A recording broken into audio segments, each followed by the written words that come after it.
Vous êtes né avec un potentiel. Vous êtes né pour la bonté et la confiance. Vous êtes né avec des idéaux et des rêves. Vous êtes né pour accomplir de grandes choses. Vous êtes né avec des ailes. Vous n'êtes pas fait pour ramper, alors ne le faites pas. Vous avez des ailes, apprenez à les utiliser et envolez-vous. Il est bon de laisser chaque jour derrière soi, comme une eau qui coule, sans tristesse. Hier est parti, et son histoire est racontée. Aujourd'hui, de nouvelles graines poussent. Il est bien de franchir chaque jour une étape, comme l'eau vive qui ne stagne pas.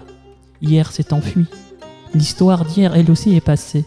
Il convient, aujourd'hui, de conter une nouvelle histoire. Pourquoi serais-je affligé, puisque chaque parcelle de mon être est épanouie?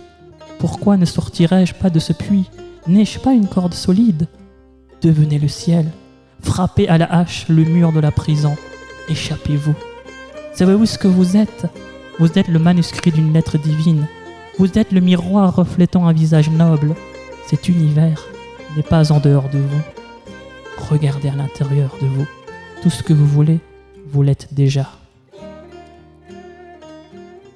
Dans ce poème, Rumi commence par l'énumération de quoi est doté l'homme.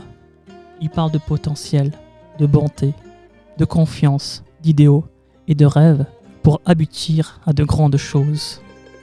On remarque surtout l'utilisation de l'impératif « ne le faites pas ». Apprenez à les utiliser, envolez-vous. L'humain est la plus belle création de Dieu. C'est pourquoi il doit se montrer à la hauteur et accomplir de grandes actions, et surtout de bonnes actions. Pour Rumi, cela devient un devoir, et c'est pourquoi il donne des ordres. On a également dans ce poème l'idée d'un mouvement en avant.